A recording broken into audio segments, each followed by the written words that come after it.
Hey loves, this is Michelle here. Welcome to my channel. How are you guys feeling today? I am doing okay. So I know I haven't made a nursing video in forever.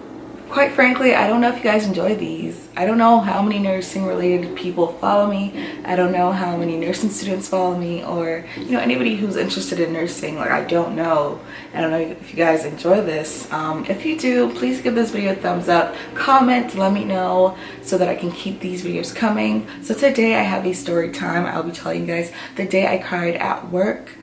I did not cry because of any super sad story, cry over a patient's death or anything like that. It's just the overwhelming part of being a nurse, being new to a job. That's mainly why I cried. But let's get into the story, okay? So I work on a surgical trauma ICU. Basically take care of traumatic patients, patients who've been in motor vehicle collisions, gunshot wound victims, violent crime victims, assaults, domestic violence, falls, a lot of rib fractures, stuff like that with our trauma population. And with our surgical population, we get mostly liver transplant patients, some abdominal surgery patients, so stomach, large intestines, small intestines, pancreas, spleen, everything in your abdomen besides kidneys. We do not get kidney transplant patients on our unit.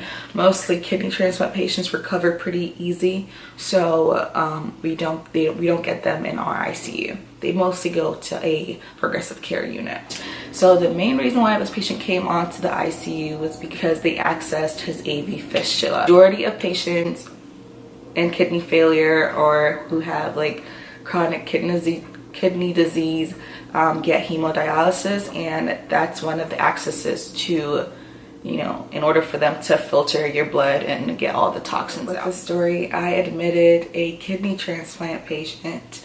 I have never taken care of one before. I don't know what to expect with patients like these. So I asked one of my coworkers just to tell me what to expect, because she's more experienced than I am. So she was super helpful. She told me what to expect. So I get this patient post-op. Right out of the OR. They come up to the ICU. They don't go to the PACU to recover. They just come up to the ICU. The patient comes up super drowsy, which is understandable. He was under anesthesia. So the team comes, the surgical team, the people who did the surgery can't come to the bedside alongside my ICU team, and they collaborate and they talk to each other and they let us know what the plan is.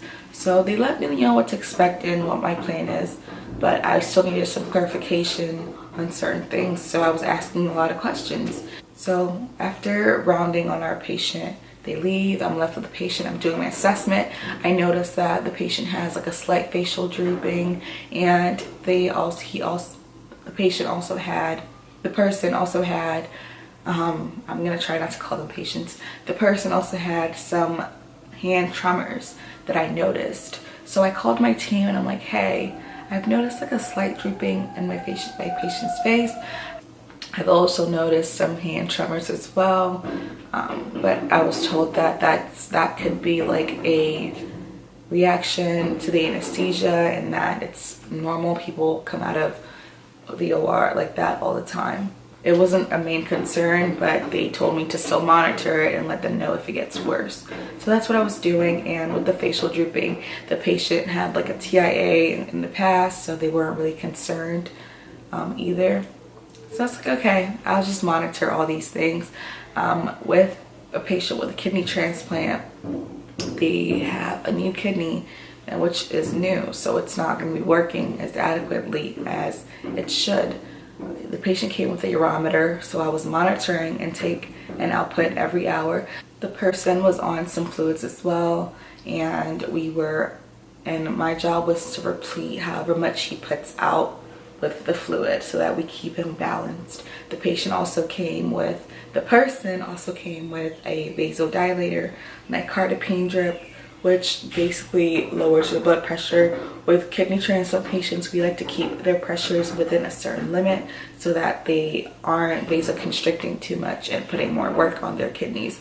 So he came with a drip like that, which wasn't started. He wasn't on it, but it was hanging just in case he needed it. I was caring for the patient, super drowsy still. He started waking up more. The families at the bedside, I was involving them in my patient's plan of care for the day.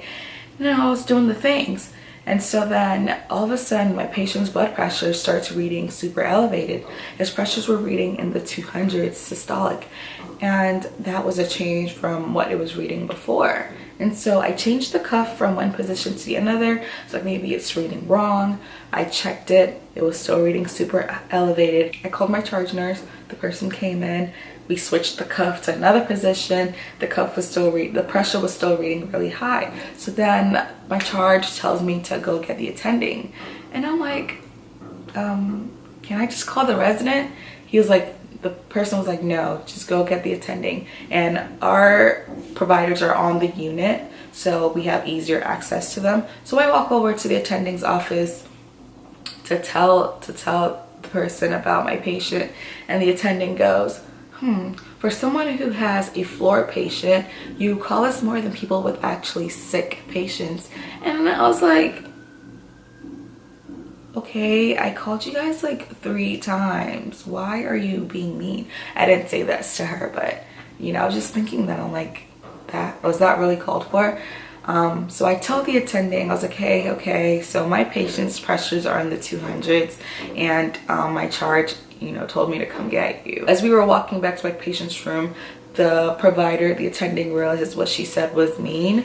So she apologizes, and she's like, I'm so sorry for saying that. You know, you are doing your job. You are supposed to call us when you have questions. You know, that's what we're here for. That was very uncalled for. I apologize. So she apologized. No, it didn't make me feel any better because she said it, but she apologized nonetheless. So we walked over to my patient's room. At this point, a lot of other people are there because, you know, pressures in the 200 is serious. And so a lot of people are at the bedside. One of the other nurses that was also there, this brilliant idea, and told us to just change the cuff, give them a smaller cuff. So we do that, and guess what? The patient's pressures were normal. So I caused all this commotion for no reason. I just felt I felt awful. I'm like, oh man, I don't know anything. I just felt very incompetent, you know, just for causing all this hoorah for no reason. So then everybody leaves, everybody calms down, everybody takes a deep breath. Okay, good, we're not, you know, the patient isn't sick. A charge stays with me, and then at this point it's like 2 p.m. I haven't eaten, I haven't gotten a break. I've been at work since 6:45 a.m. so it's been quite a while since I ate. And so my charge asked me, oh, have you eaten? And I'm like, no, I have not yet.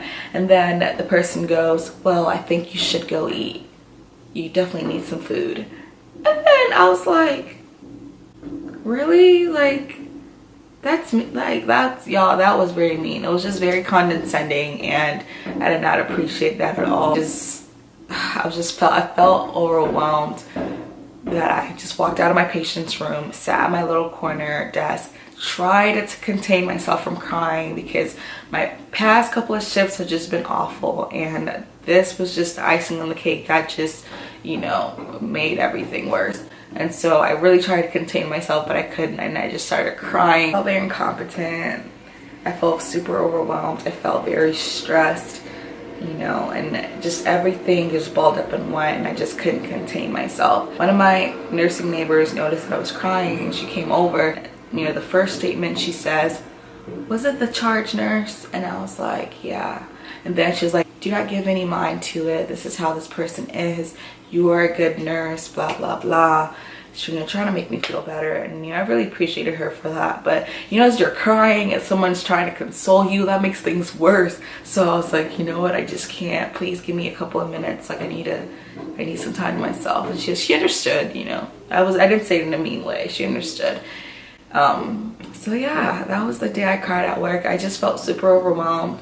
The one and only time I cried at work, and it's going to be my last, because I'm confident in my work now. I am strong. I was made to be a nurse. I was made for this. I am smart. This just goes out to encourage all my fellow nurses out there, my nursing students out there. Like, nursing is super stressful. You are doing a good job. You are on the right path. Be confident. You will get through this. Like, it just takes time. It just takes time. And that's one thing I have learned from this journey. You know, once in a while we need some positive feedback. And if nobody's telling you you're doing a good job as a nurse, I'm here to tell you you're doing a good job. This job is not easy. It is not easy at all. But I haven't felt like that since. So I'm just really happy I've made progress. But yes, guys, hang in there. We need to encourage each other. If you're a nursing student, if you're a nurse, let me know a moment in time and where you felt very overwhelmed in the comments below, and I can share some words of encouragement with you. Do not forget to like this video, comment, subscribe if you are not subscribed yet, and I'll talk to you guys later. Bye.